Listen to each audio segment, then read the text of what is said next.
여자가 시집을 왔으면 당연히 제 손으로 살림을 해야지. 무슨 가사도우미야? 제정신이야. 신혼 겨우 이틀째 시어머니는 내 허락도 없이 입주 가사도우미 아주머니를 쫓아내며 싱크대에 산더미처럼 쌓인 설거짓거리를 가리키며 내게 말했다. 나를 뼛속까지 사랑한다던 내 남편은 그 옆에서 눈치를 보며 기어들어가는 목소리로 변명했다. 지아야, 엄마도 다 우리 잘되라고 하시는 말씀이잖아. 당신이 조금만 고생해주라. 나는 그저 묵묵히 얼음물 한 모금을 마시고는 돌아서서 출근길에 올랐다. 그리고 차 안에서 모바일 뱅킹 앱을 켜 내 명의로 되어 있던 그 모자의 모든 가족 카드를 정지시키고 현관문 도어록 비밀번호를 바꿔버렸다. 다음 날 내 휴대폰은 그들이 걸어온 전화로 터질 지경이었다. 부재중 전화만 117통.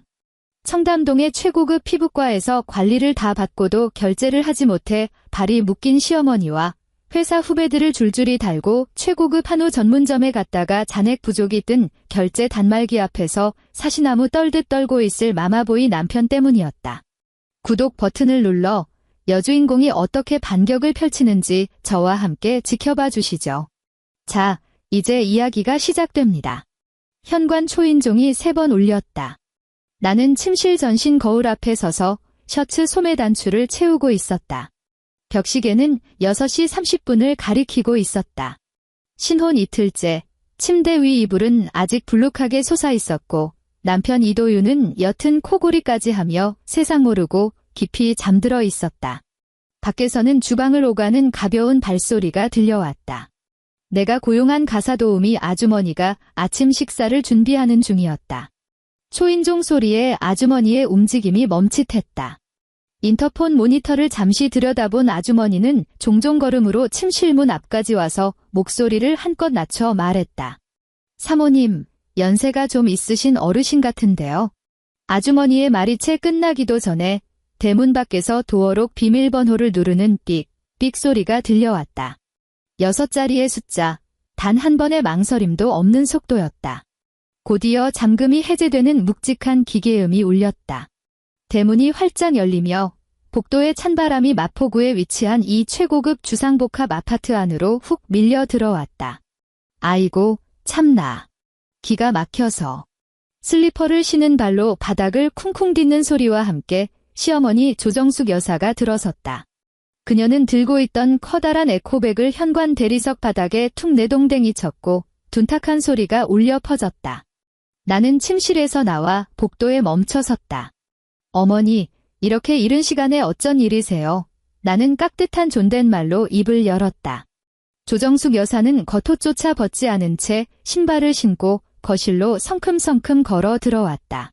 그녀의 시선은 레이더망처럼 소파와 거실장을 훑고 지나가더니 이내 탁 트인 오픈형 주방에 꽂혔다. 아주머니는 아일랜드 식탁 앞에 서서 젓가락을 들고 있었고 식탁 위에는 이미 몇 가지 밑반찬과 김이 모락모락 피어오르는 된장찌개가 차려져 있었다. 이르다고 시어머니의 눈썹이 치켜 올라갔고 천장이 높은 거실에 쩌렁쩌렁 울릴 만큼 목소리가 커졌다. 해가 중천에 떴는데 이게 일러? 내가 이렇게 기습 점검을 안 왔으면 내 아들이 뒤집게 한번 안 잡아본 사모님을 모시고 사는 줄 꿈에도 몰랐겠네. 그녀는 주방을 향해 성큼성큼 다가갔다. 아주머니는 어찌할 바를 모른 채 가볍게 고개만 숙였다. 당신 누구요? 시어머니는 아주머니의 코앞에 삿대질하며 대뜸 반말을 내뱉었다. 저는 아침 식사랑 청소를 담당하는 자주머니는 앞치마에 손을 닦으며 잔뜩 주눅든 모습을 보였다. 시어머니는 코웃음을 치며 입꼬리를 아래로 깊게 끌어내렸다.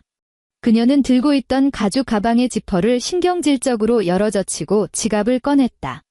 지갑에서 노란색 신사임당 5만원권 지폐 2장을 쑥 뽑아내더니 대리석 식탁 위로 탁 소리가 나게 내리쳤다. 이거 받고 당장 나가요. 시어머니가 턱을 치켜들었다.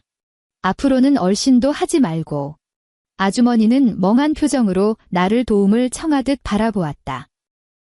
나는 그 자리에 가만히 선 채 아무 말도 하지 않았다. 내 시선은 그 지폐 2장에 머물렀다가 다시 시어머니의 얼굴로 향했다. 그녀의 얼굴은 분노와 어떤 기묘한 흥분감으로 인해 붉게 달아올라 있었다. 뭘 봐, 시어머니가 고개를 휙 돌려 나를 노려보았다. 여자가 시집을 왔으면 마땅히 제 손으로 집안일을 해야 하는 법이야. 돈을 주고 사람을 써? 어디서 돈을 물쓰듯 해. 내가 무슨 재벌집 외동딸이라도 되는 줄 알아? 이게 말이나 되는 소리야? 그때 침실 문이 열렸다.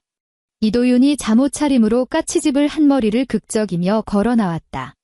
밖에서 나는 소란에 잠이 깬 것이 분명했다. 아직 눈도 제대로 뜨지 못한 상태였지만 주방에 버티고 선 조정숙 여사를 보자마자 즉각 어깨를 움츠렸다. 엄마, 갑자기 어쩐 일이세요? 그는 웅얼거리는 목소리로 다가갔다. 시어머니는 그 길로 거실 소파에 털썩 주저앉더니 가죽 소파의 팔걸이를 팡팡 치고는 손을 들어 주방 쪽을 똑바로 가리켰다. 도윤아, 내가 얻은 저 잘난 마누라 꼴 좀 봐라. 그녀는 나를 빤히 쳐다보며 정작 말은 이도윤에게 하고 있었다. 우리 이씨 집안에는 법도가 있어? 앞으로 밥 짓고 집안일 하는 건 무조건 며느리가 제 손으로 직접 해야 한다. 도윤이, 너는 회사에서 뼈 빠지게 일하느라 매일 삭신이 쑤실 텐데 아내라는 작자가 남편을 지극정성으로 모시지는 못할 망정. 이게 무슨 짓이야? 거실에는 무거운 정적이 내려앉았다. 눈치를 보던 아주머니는 황급히 식탁 위에 지폐를 챙겨 들고 앞치마를 풀었다. 고개를 푹 숙인 채 젠걸음으로 현관을 향해 걸어갔고 대문이 닫히는 소리조차 크게 내지 못한 채 서둘러 빠져나갔다. 대문이 닫히는 소리는 텅 빈 아파트 안에서 유난히 선명하게 울렸다. 나는 고개를 돌려 이도윤을 바라보았다. 그는 내 시선을 피했다. 고개를 푹 숙인 채 어쩔 줄 몰라 하며 뒤통수만 극적거리더니 슬그머니 시어머니가 있는 쪽으로 한 걸음 물러섰다. 저기 지아야. 이도윤은 바닥만 응시하며 기어들어가는 목소리로 말했다. 엄마 말씀이 맞아. 당신 연봉도 엄청 높은데 집안일 조금 하는 건 그냥 헬스장 가서 운동한다고 생각해. 엄마 화나시게 하지 말고 내가 이렇게 부탁할게, 응? 나는 내 눈앞에 있는 이 남자를 찬찬히 뜯어보았다. 32살의 나이, 배가 살짝 나오기 시작한 체형. 지금 내 명의로 된 내 집에서 허리를 굽신거리며 자기 어머니에게 굴복하라고 나를 종용하고 있었다. 결혼 전 두 눈을 붉히며 내 앞을 막아서서 자기 가족들로부터 나를 지켜주겠다고, 절대 내 눈에 눈물 나는 일은 없게 하겠다고 맹세하던 그의 모습이 떠올랐다. 사람의 줏대라는 건 혼인신고서에 도장을 찍은 지 단 하루 만에 이렇게나 쉽게 뽑혀나갈 수 있는 것이었구나. 나는 그에게서 시선을 거두고 돌아서서 현관으로 향했다. 옷걸이에 걸려있던 코트를 꺼내 입고 장식장 위에 놓인 서류 가방을 집어들었다. 알겠습니다. 어머니. 내 목소리는 나 자신조차 놀랄 만큼 평온했다. 억양의 변화도 미세한 떨림조차 없었다. 시어머니는 코웃음을 치며 나의 순종에 꽤나 만족한 듯 했다. 알았으면 됐어. 저녁상은 상다리가 부러지게 차려놔. 이 도윤이가 갈비찜을 참 좋아하니까. 나는 대꾸하지 않고 문을 열고 밖으로 나섰다. 엘리베이터가 1층에 멈춰섰다. 아침의 차가운 공기가 얼굴에 와닿자 수면 부족으로 뇌 깊은 곳에 맺혀있던 둔탁한 두통이 순식간에 맑아졌다. 회사의 검은색 의전용 밴이 이미 아파트 정문 밖에 대기하고 있었다. 내가 나오는 것을 본 기사가 차에서 내려 뒷좌석 문을 열어주었다. 대표님, 좋은 아침입니다. 네, 좋은 아침이에요. 나는 차에 올라탔고 차 문이 닫히며 바깥의 소음이 완벽히 차단되었다. 차 안은 히터가 빵빵하게 틀어져 있어 훈훈했다. 나는 푹신한 가죽 시트에 몸을 기대고 서류 가방에서 스마트폰을 꺼내 모바일 뱅킹 앱을 실행했다. 처리해야 할 일이 산더미였다. 대형 제약회사의 영업총괄 대표로서 몸에 밴 직업병이었다. 문제가 생기면 감정을 배제하고 문제를 해결할 것. 안면 인식으로 로그인이 완료되었다. 신용카드 관리 페이지로 들어가 내보낸 카드 밑으로 연결된 2장의 가족카드 결제 내역을 찾아냈다. 손가락으로 화면을 가볍게 쓸어 올리자 결제 내역이 줄줄이 떴다. 조정숙 여사, 어제 결제 내역. 강남구 물광 피부과 리프팅 시술, 150만원 홍삼 전문 매장 최고급 선물 세트, 150만원 총 300만원. 이도윤 씨, 그제 결제 내역. 외곽 골프 클럽 회원권 및 식음료 200만 원. 그들은 카드를 긁을 때 단 한 번도 손을 떨지 않았을 것이다.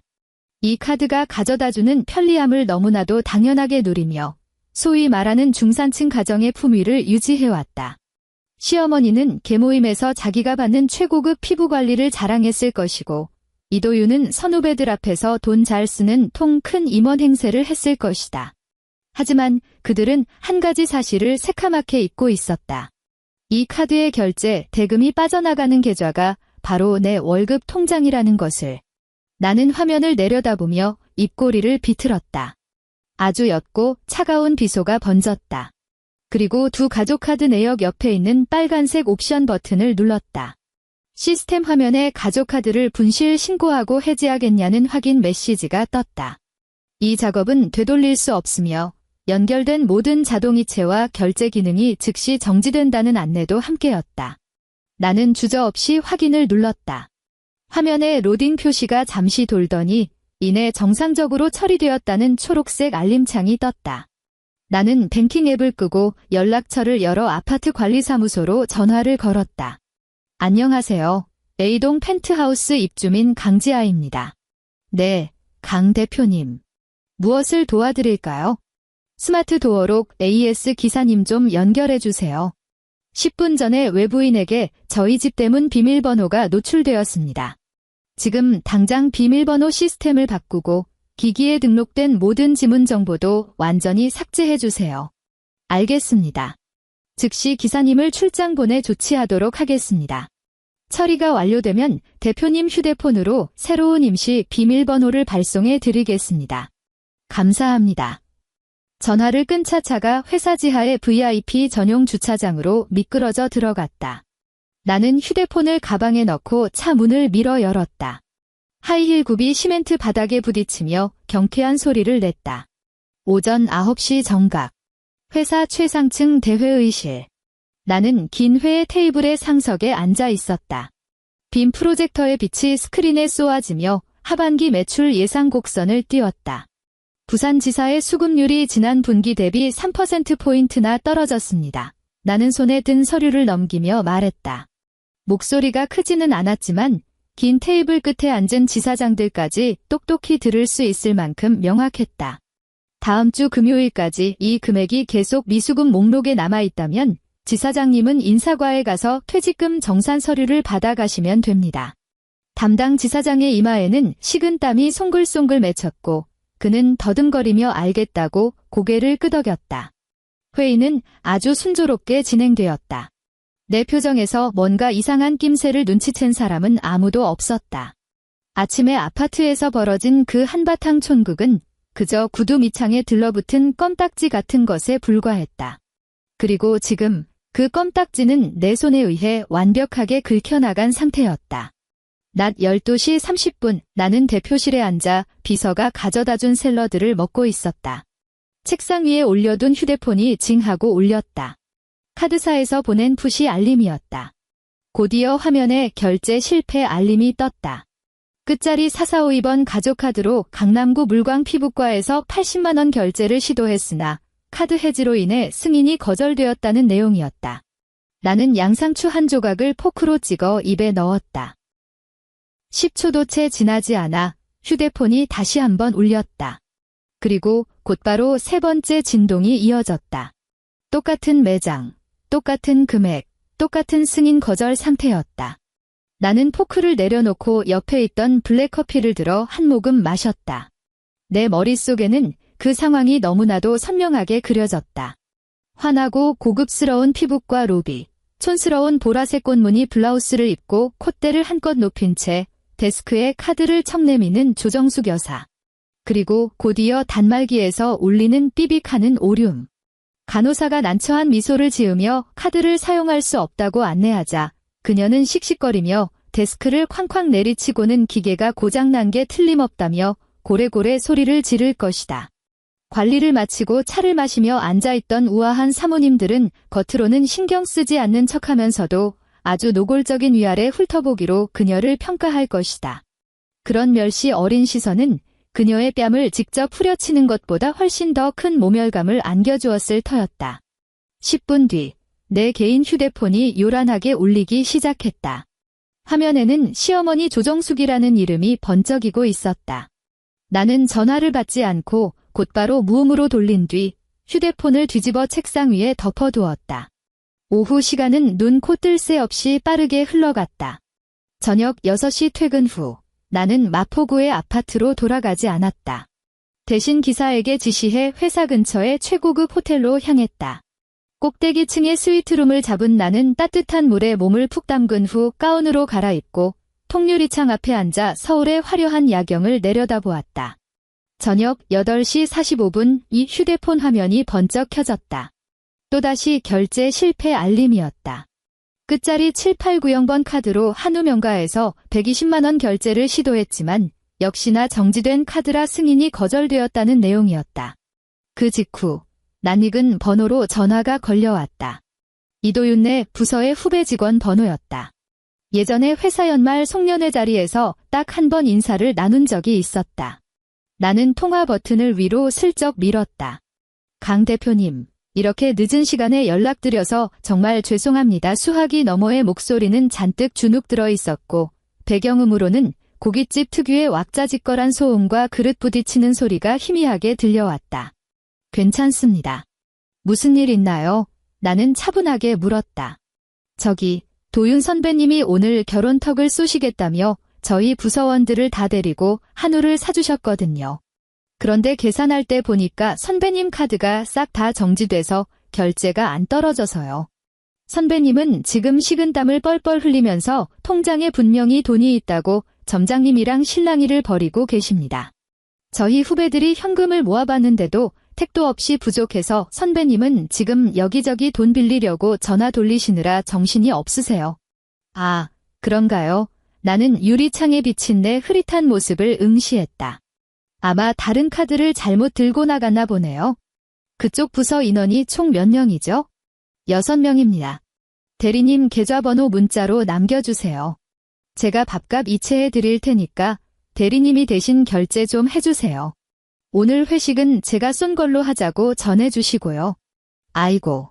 이러시면 저희가 너무 죄송한데 정말 감사드립니다. 대표님. 선배님은 지금 얼굴이 시뻘개져서는 식당 문 앞에 쭈그려 앉아서 담배만 벅벅 피우고 계세요. 괜찮습니다. 일찍 들어가서 쉬세요. 전화를 끊은 후 나는 곧바로 돈을 송금했다. 나에게 이 정도 금액은 아무것도 아니었지만 내 목적은 이도윤의 회사 사람들이 그의 실체를 똑똑히 알게 하는 것이었다. 평소 입만 열면 잘나가는 임원인 척 허세를 부리던 그 남자가 내 카드가 없으면 고작 한우 회식비조차 내지 못하는 사람이라는 사실을 말이다. 밤이 깊어지자 서울 하늘에서 비가 추적추적 내리기 시작했다. 빗방울이 호텔의 두꺼운 통유리창을 요란하게 때렸다. 휴대폰을 집어들자 화면에는 부재중 전화 알림이 빼곡하게 차 있었다. 조정숙 여사, 54통. 이도윤, 63통. 무려 117통의 부재중 전화. 새까만 화면 위에 뜬 붉은색 숫자가 유난히도 소름 끼치게 선명했다. 나는 아파트 스마트 홈 시스템 앱을 켰다. 인테리어 공사를 할 때 내가 각별히 신경 써서 설치해둔 최고급 보안 소프트웨어였다. 화면에 현관 앞 실시간 감시 카메라 영상이 떴다. 복도의 조명은 꽤 어둑어둑했다. 두 사람의 머리카락과 옷자락에서 뚝뚝 떨어진 빗물이 대리석 바닥을 흥건하게 적시고 있었다. 이도윤과 조정숙은 물에 빠진 생쥐꼴을 하고 대문 밖에 우두커니 서 있었다. 이도윤은 미친 듯이 도어록의 숫자 키패드를 꾹꾹 눌러대고 있었다. 비비비. 비밀번호가 틀렸습니다. 기계적인 여성의 음성이 무자비하게 울려 퍼졌다. 그는 다른 숫자 조합을 떠올리고는 다시 꾹꾹 눌렀다. 비밀번호가 틀렸습니다. 그는 신경질적으로 주먹을 쥐고 대문을 한 번 콱 내리치더니 이번에는 지문 인식기에 자기 손가락을 갖다 댔다. 인식할 수 없는 지문입니다. 옆에 서 있던 조정숙 여사는 발을 동동 구르며 문을 향해 쌍욕을 퍼붓기 시작했다. 소리는 들리지 않았지만 분노로 일그러진 그녀의 입모양만 봐도 얼마나 험악한 단어들이 쏟아지고 있는지 짐작할 수 있었다. 그녀는 아예 이도윤을 밀쳐내고 자리를 차지하더니 두 손바닥으로 두꺼운 철문을 미친 듯이 쾅쾅 두들겼다. 화면 구석, 맞은편 이웃집 대문이 빼꼼히 열렸다. 아저씨 한 분이 고개를 내밀고 그들을 향해 손가락질을 하며 무언가 항의를 하는 듯했다. 표정이 아주 불쾌해 보였다. 이도윤은 화들짝 놀라 허리를 굽신거리며 연신 사과를 했고 아직도 문을 두드리고 있는 자기 어머니의 팔을 황급히 잡아 끌었다. 그들은 들어갈 수 없다. 저 문 너머에 있는 따뜻함, 안락함, 그리고 그들이 마치 자기 것인 양 휘둘러대던 알량한 권력은 내가 스마트폰 화면을 가볍게 터치한 바로 그 순간 그들을 향해 완벽하게 닫혀버렸으니까. 나는 소파에 깊숙이 기대에 앉아 얼음물을 한 모금 마셨다. 거실 테이블 위에 놓인 휴대폰이 소리 없이 번쩍이다가 다시 까맣게 죽어버렸다. 유리잔 속의 물결이 미세하게 찰랑거렸다. 이 밤은 이제 겨우 시작일 뿐이었다. 감시 카메라 화면 속 촌극은 제2막으로 접어들었다. 이도윤은 끝까지 미련을 버리지 못하고 도어록 앞에 바짝 달라붙어 있었다. 그가 너무 세게 누른 탓에 키패드 화면에는 빗물 자국이 얼룩덜룩하게 번졌다. 그는 계속해서 다른 번호를 조합해 입력하기 시작했다. 비밀번호가 틀렸습니다. 그가 짜증스럽게 젖은 머리를 헝클어뜨리더니 또다시 일련의 숫자를 꾹꾹 눌렀다. 아마 자기 어머니의 생년월일인 모양이었다. 그 다음은 우리의 결혼기념일이었다. 바로 어제 날짜. 비밀번호 연속 5회 오류로 5분간 시스템이 잠깁니다. 현관문에서 귀를 찢을 듯한 길고 날카로운 전자 경보음이 울려 퍼졌고 어두운 복도에서 붉은색 경고등이 미친 듯이 깜빡거렸다. 이도윤은 완전히 넋이 나간 듯했다. 그는 뒷걸음질을 치더니 굳게 닫힌 대문을 멍하니 쳐다보았다. 마치 땅 밑에서 갑자기 거대한 절벽이라도 솟아오른 것을 보는 듯한 표정이었다. 야, 마침내 조정숙 여사의 분노가 폭발했다. 그녀는 아들을 거칠게 밀쳐내더니 두 손을 꽉 쥐고 금속 재질이 대문을 쾅쾅 소리가 나게 내리찍기 시작했다.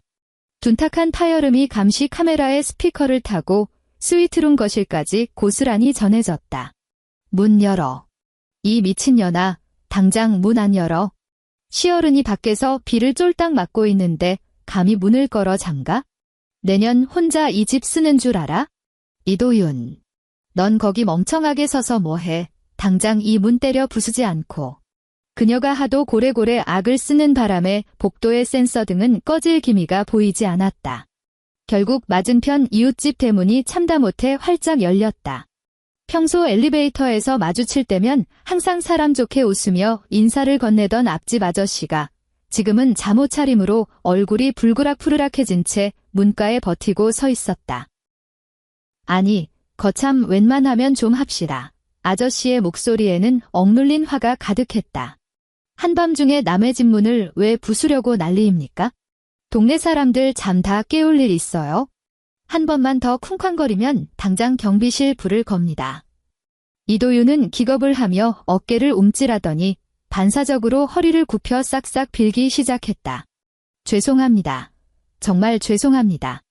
저희가 이 집 사는 사람들인데 도어록이 잠깐 고장이 난 것 같아서요. 금방 해결될 겁니다. 금방이요. 입주민이라고요. 아저씨는 미간을 찌푸린 채 온몸이 물에 젖어 꼬리 말이 아닌 이 모자를 위아래로 미심쩍게 훑어보았다. 이 집에는 젊은 여자 대표님 혼자 사는 걸로 아는데 그쪽 같은 사람들은 머리털 나고 한 번도 본 적이 없는데요.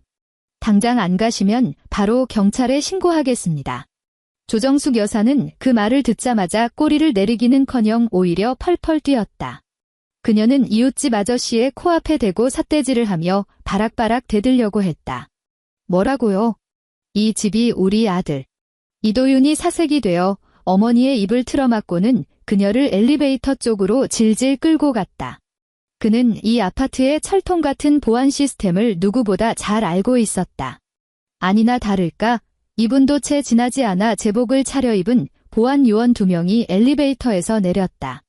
감시 카메라 영상에는 소리가 녹음되지 않았지만 이도윤이 보안 요원들 앞에서 얼굴이 새빨개진 채 자기가 이 집의 남편이라고 어떻게든 변명하려 애쓰는 모습이 역력하게 보였다.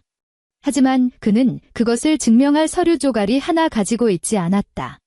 집문서에는 오직 내 이름만 박혀 있었고 아파트 관리사무소 시스템에도 내 단독 명의로만 등록되어 있었기 때문이다. 결국 보안 요원들은 단호하게 나가라는 손짓을 했다. 이도윤은 여전히 분을 사귀지 못하고 발악하는 조정숙을 질질 끌다시피 하며 처량하게 엘리베이터 안으로 사라졌다. 화면이 완전히 암전되었다. 나는 감시 카메라 앱을 끄고 휴대폰을 옆으로 툭 던져버렸다. 유리잔을 들어 남은 얼음물을 단숨에 들이켰다. 목구멍을 타고 위장으로 차갑게 쏟아져 내리는 물줄기가 내 정신을 그 어느 때보다도 번쩍 들게 만들었다. 다음 날 아침, 나는 회사로 출근하지 않았다. 비서에게 메시지를 보내 오전 회의를 오후로 미루라고 지시했다. 그리고 짙은 회색의 비즈니스 정장으로 갈아입고 서류 가방을 든 채 택시를 타고 서초구에 위치한 한 로펌으로 향했다. 최 변호사님은 내가 회사 법무팀에서 일할 때 알고 지내던 선배가 소개해준 분이었다. 50대 안팎의 나이에 일 처리가 지독할 정도로 꼼꼼한 분이었다. 우리는 회의실에 마주 앉았다. 나는 서류 가방의 지퍼를 열고 서류 한 뭉치를 그의 앞으로 밀어주었다. 혼인관계 증명서, 부동산 등기부등본, 그리고 어제부터 오늘 아침까지의 가족카드 결제 거절 내역입니다. 나는 등받이에 몸을 기대며 차분한 목소리로 말했다. 혼인신고는 지난주에 했습니다. 어제는 결혼식을 올린 지 이틀째 되는 날이었고요. 이혼 소송을 청구하고 싶습니다. 최 변호사님은 서류를 넘기며 콧등에 걸친 안경을 치켜 올렸다. 그는 날짜를 꼼꼼히 확인하고 결제 내역들을 살펴본 뒤 고개를 들어 나를 쳐다보았다. 강 대표님, 혼인 기간이 이렇게 짧은 경우에는 법적으로 혼인 취소를 주장하거나 아니면 곧바로 협의 이혼을 진행할 수 있습니다. 부동산은 대표님의 혼인 전 100% 특유재산이므로 상대방은 분할을 청구할 권리가 전혀 없습니다. 협의 이혼은 최단 기간으로 얼마나 걸립니까? 내가 물었다. 재산 분할이나 양육권 분쟁이 없다면 양측이 합의하여 법원에 신청서를 제출한 뒤 한 달의 숙려기간을 거치면 바로 효력이 발생합니다. 최 변호사님이 수첩에 몇 가지를 적어 내려갔다. 대표님의 상황을 고려할 때 상대방이 어느 정도의 정신적 피해 보상이나 위자료를 요구할 가능성이 있습니다. 어쨌든 이혼을 먼저 요구하시는 쪽은 대표님이시니까요. 위자료, 영원문화는 최 변호사님의 눈을 똑바로 쳐다보며 한 글자씩 또박또박 말했다. 재산 분할, 영원 집에 있는 모든 생활용품 중 내 카드로 산 것은 단 한 개도 가지고 나갈 수 없습니다. 최 변호사님이 펜을 멈추고 나를 바라보았다. 그뿐만이 아닙니다. 나는 가방에서 또 다른 명세서를 꺼냈다. 어젯밤 호텔에서 30분 동안 정리한 자료였다. 연애 시절부터 어제까지 이도윤이 온갖 명목으로 나에게 떠넘긴 생활비, 자기 어머니 병원비, 심지어 본가 집 수리비까지. 모든 은행 거래 내역이 여기 다 있습니다. 합의서에 이 조항을 반드시 추가해주세요. 만약 그가 서명을 거부하거나 계속 질척거린다면 즉시 사기 및 부당이득 반환 청구로 민사소송을 제기하겠다고요. 이것은 단순한 이혼이 아니었다. 완벽한 잘라내기였다. 그가 이 관계에서 아무것도 챙겨갈 수 없다는 사실은 물론이고 자칫하다가는 막대한 빚더미에 앉을 수도 있다는 것을 뼈저리게 깨닫게 해줄 작정이었다. 최 변호사님은 그 거래 내역서를 다 읽고는 눈빛을 번뜩였다. 그는 고개를 끄덕이며 노트북을 열었다. 무슨 말씀인지 잘 알겠습니다. 강 대표님. 상대방에게 가장 가혹한 조건으로 합의서를 작성하겠습니다. 이 정도 조항이라면 상대방도 보는 즉시 자신의 처지를 파악할 수 있을 겁니다. 1시간 뒤 나는 깔끔하게 인쇄되어 서류 봉투에 담긴 이혼 합의서를 들고 로펌을 나섰다. 서울의 비는 이미 그쳐 있었고 하늘은 잿빛으로 흐렸다. 나는 휴대폰을 꺼내 이도윤 번호의 차단을 해제했다. 그러자 화면 위로 수십 통의 읽지 않은 문자 메시지가 쏟아져 내렸다. 지아야, 너 대체 어디야? 엄마 어제 찜질방에서 주무시다 감기 걸리셨어. 비밀번호 바꾼 거 맞아? 장난이 너무 심하잖아. 카드는 또 왜 이래? 내가 어제 후배들 앞에서 얼마나 망신당했는지 알아? 전화 받아. 너 미친 거 아니야? 나는 그 느낌표 가득한 따짐들을 가볍게 무시하고 화면에 한 줄의 답장을 쳐서 보냈다. 오전 11시, 여의도 강변 카페. 시간 넘기면 안 기다려. 전송을 마친 나는 곧바로 택시를 잡아 타고 약속 장소로 향했다. 카페 안은 한산했다. 나는 창가에 구석 자리를 골라 앉아 아이스 아메리카노를 한 잔 주문했다. 커피가 나왔을 때 유리잔 안에서 얼음이 부딪히며 경쾌한 소리를 냈다. 10시 55분 이 카페의 유리문이 거칠게 열렸다. 문을 밀고 들어오는 힘이 어찌나 셌던지 문에 달린 종이 귀를 찌를 듯이 시끄럽게 울려댔고 카운터에 있던 직원과 책을 읽고 있던 손님 몇 명의 미간이 일제히 찌푸려졌다. 이도윤과 조정숙 여사가 앞서거니 뒤서거니 들어왔다. 내 두 눈으로 직접 보지 않았다면 눈앞에 있는 두 사람이 어제 아침에 그 사람들과 동일 인물이라고는 상상조차 하기 힘들었을 것이다. 어제 아침 조정숙 여사는 빳빳하게 다림질된 보라색 실크 블라우스를 입고 명품 가방을 든 채 자기 영지를 순시하는 여왕처럼 굴었다. 그러나 지금 그녀의 머리카락은 비를 맞은 뒤 제대로 말리지도 못해 두피에 떡진 채 찰싹 달라붙어 있었고 눈가의 주름에는 미처 떼지 못한 눈곱과 깊은 피로가 덕지덕지 묻어 있었다. 게다가 몸에서는 찜질방에 싸구려 비누 냄새와 땀에 찌든 시큼한 냄새가 훅 끼쳐왔다. 이도윤의 몰골도 크게 다르지 않았다. 어젯밤에 입었던 정장을 그대로 입고 있었는데 셔츠 기든 쭈글쭈글했고 사람 전체가 수분이 쫙 빠진 시들시들한 배추 쓰레기 같았다. 그들의 시선이 카페 안을 한 바퀴 휘굴더니 이내 구석자리에 앉아있는 나를 찾아냈다. 조정숙 여사의 두 눈에 순식간에 불길이 타올랐다. 그녀는 바닥이 쿵쿵 울릴 정도로 발을 구르며 매섭게 돌진해왔다. 이도윤이 뒤따라오며 그녀를 말려보려 손을 뻗었지만 그녀는 그 손을 매몰차게 뿌리쳤다. 그녀가 내 테이블 앞에 다다르는 바로 그 1초의 순간 그녀는 벼락같이 손을 뻗어 내 앞에 놓여있던 아이스 아메리카노 잔을 낚아채더니 일말의 망설임도 없이 내 얼굴을 향해 확 뿌려버렸다. 그녀가 내 쪽으로 돌진해 오는 것을 본 순간 나는 이미 그녀가 무슨 짓을 할지 예상하고 있었다. 나는 의자에 앉은 채로 두 다리에 힘을 꽉 주고 의자와 함께 뒤로 반 미터쯤 쑥 미끄러져 물러났다. 얼음이 섞인 진갈색 커피가 내 콧등을 스치듯 날아가 내가 방금 전까지 앉아있던 의자 등받이에 대부분 쏟아졌고 일부는 바닥에 튀었다. 이 독사 같은 년, 조정숙 여사는 빈 유리잔을 테이블 위에 쾅 소리가 나게 내리치며 지붕이 날아갈 듯한 큰 소리로 악을 썼다. 내년이 감히 시열은 카드를 정지시켜? 감히 우리를 문 밖에 내쫓아? 내년이 반란이라도 일으키겠다는 거야.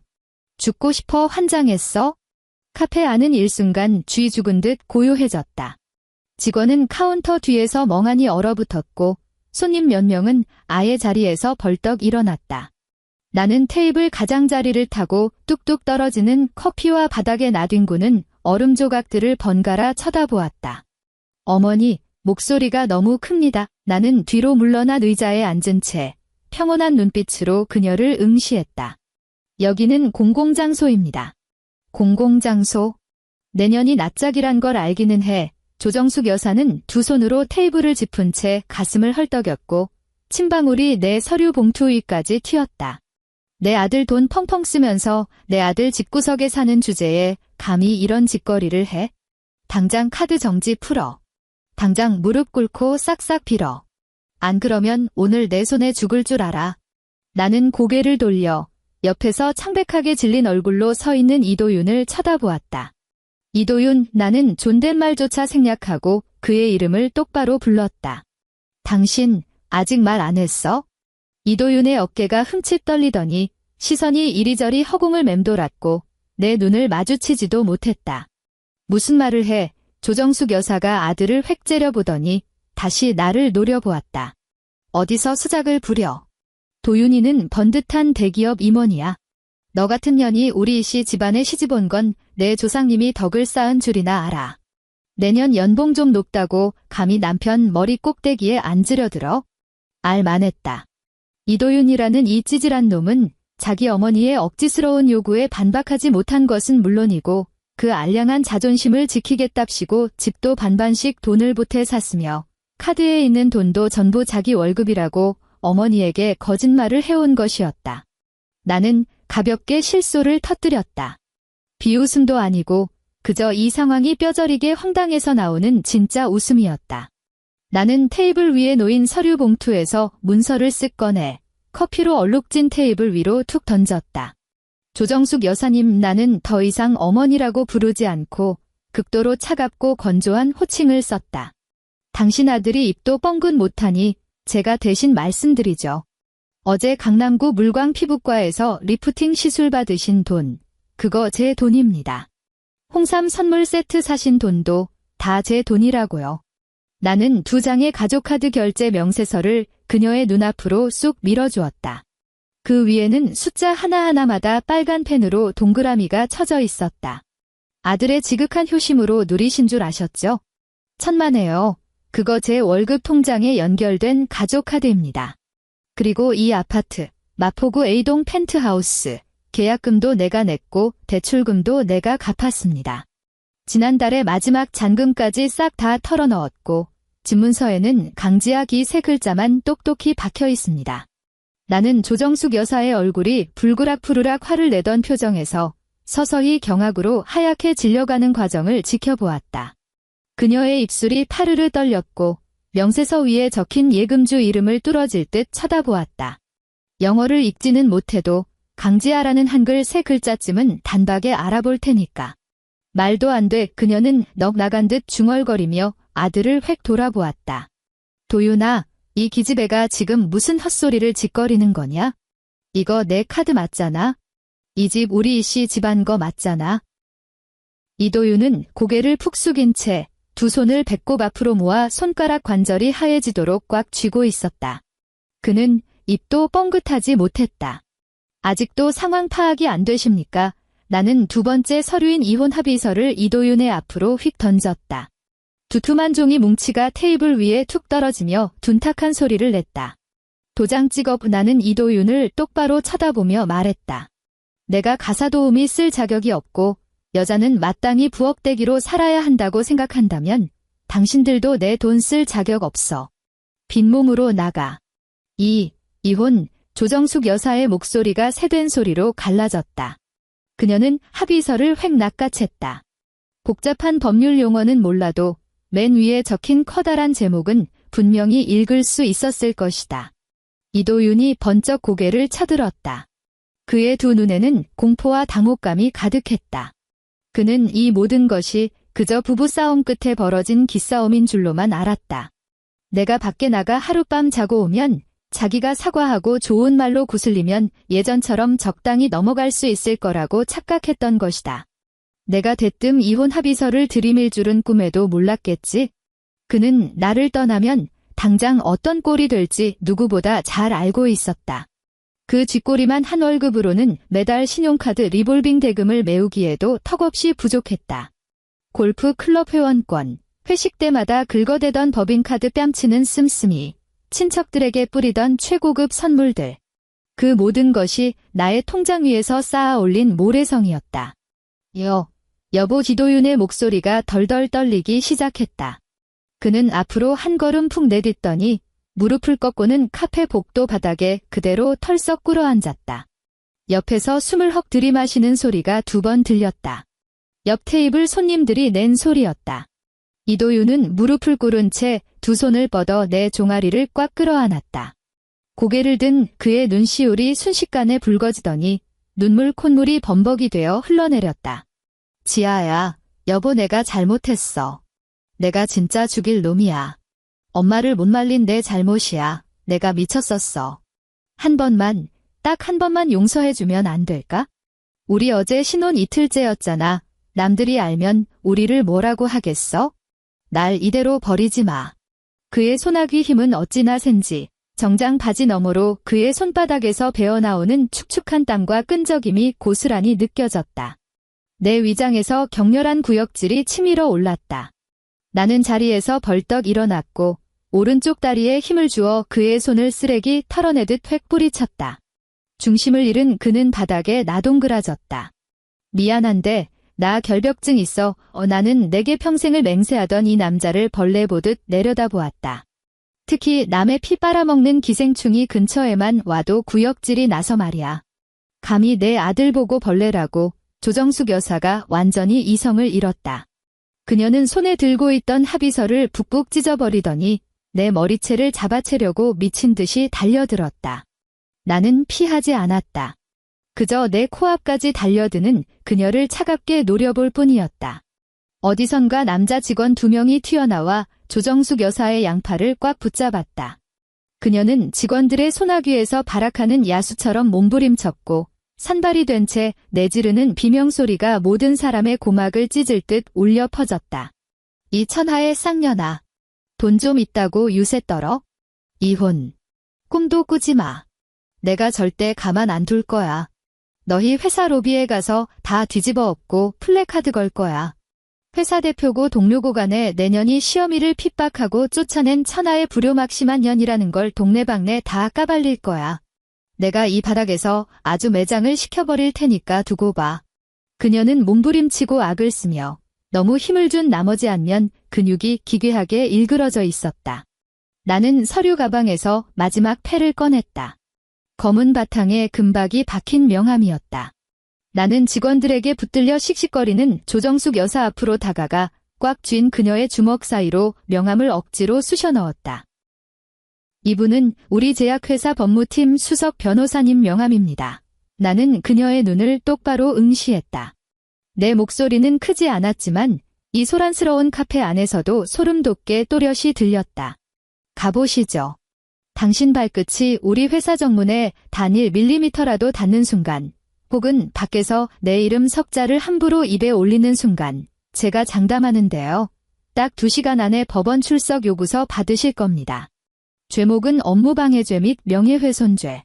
그리고 접근금지 가처분 신청까지 걸어서 내 차 배기가스 냄새도 못 맡게 해드릴 테니까요. 조정숙 여사의 앙칼진 고함이 뚝 끊겼다. 그녀는 두 눈을 부릅뜬 채 손에 쥐어진 빳빳한 명함을 마치 저승사자의 명부라도 보는 듯 덜덜 떨며 내려다보았다.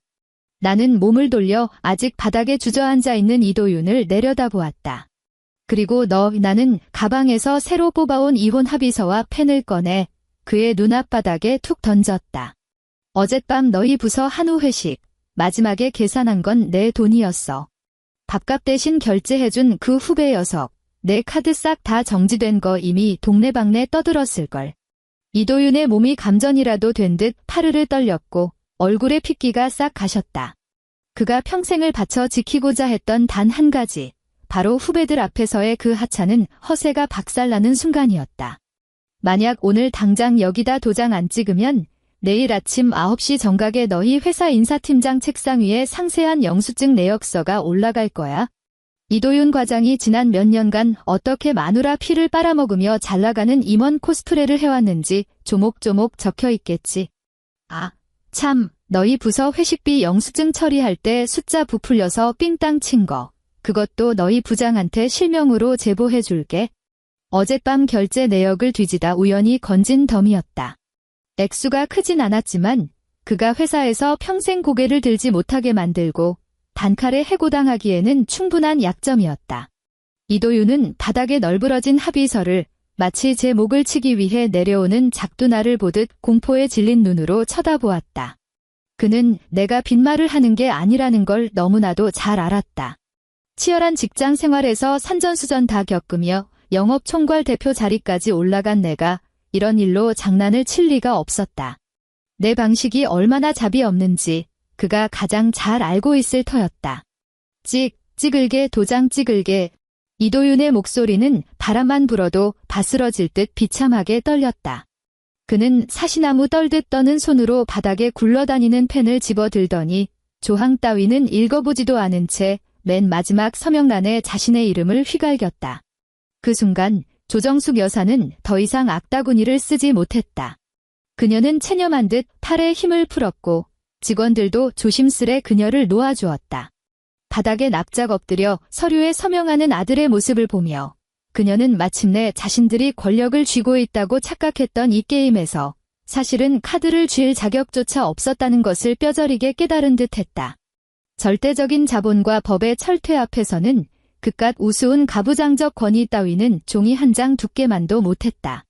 나는 허리를 숙여 서명이 완료된 합의서를 집어들었다. 내용을 꼼꼼히 확인한 후 서류 봉투에 챙겨 넣었다. 오후 2시 서울가정법원 조정실에서 박 단 1분이라도 늦으면 합의 의사가 없는 걸로 간주하고 바로 소송 걸 테니까. 그때 들어가는 변호사 수임료랑 소송 비용은 10원짜리 하나까지 전부 내 청구서에 찍힐 줄 알아.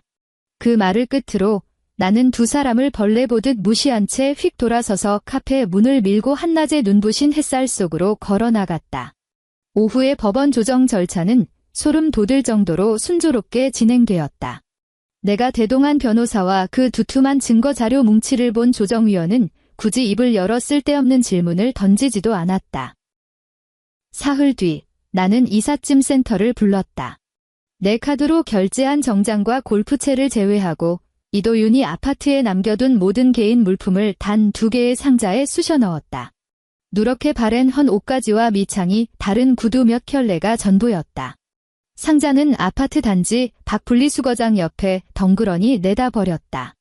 나는 그 모자가 가장 저렴한 용달차를 부른 뒤 단 하룻밤 묵었던 이 최고급 주상복합 아파트에서 도망치듯 상자를 싣고 떠나는 뒷모습을 창밖으로 가만히 내려다보았다. 한 달 뒤 법원의 이혼 판결문이 공식적으로 송달되었다. 우스꽝스러운 한바탕 꿈 같았던 그 짧은 결혼 생활은 법적으로 완벽하게 지워졌다. 훗날 예전에 알고 지내던 지인들을 통해 우연히 그들의 소식을 전해 들었다. 이도윤은 넋이 나간 상태로 중요 프로젝트에서 연달아 치명적인 실수를 저지르는 바람에 한직으로 좌천되었고 매일 후배들의 싸늘한 눈총을 받으며 숨죽여 지낸다고 했다. 내 지갑줄이 끊긴 조정숙 여사는 어쩔 수 없이 경기도의 햇빛 한 줌 들지 않는 퀴퀴한 반지하 방으로 짐을 쌌다. 그녀는 아들이 남긴 카드비들 갚기 위해 동네 국밥집에서 설거지 아르바이트를 시작했다. 매일 허리가 끊어질 듯 아프다며 곡소리를 내지만 잠시라도 쉴 틈을 보이면 사장에게 욕바가지를 먹는다는 소문이었다. 그런 이야기들은 내게 그저 귓가를 스쳐 지나가는 찬바람일 뿐 내 삶에 그 어떤 흔적도 남기지 못했다. 어느 겨울 아침 거대한 통유리창을 넘어온 눈부신 햇살이 마포구 펜트하우스 거실을 포근하게 채웠다. 현관의 지문 인식 도어록에서 부드러운 기계음이 울리며 대문이 열렸다. 사모님, 저 왔습니다. 오늘 아침엔 농어가 아주 싱싱하길래 맑은 탕으로 시원하게 끓여드릴까 하는데 어떠세요? 내가 다시 고용한 아주머니는 양손에 식재료가 든 가방을 한가득 들고 들어와 익숙하게 슬리퍼를 갈아 신고 주방으로 향했다. 이 모든 풍경이 너무나도 자연스러웠다.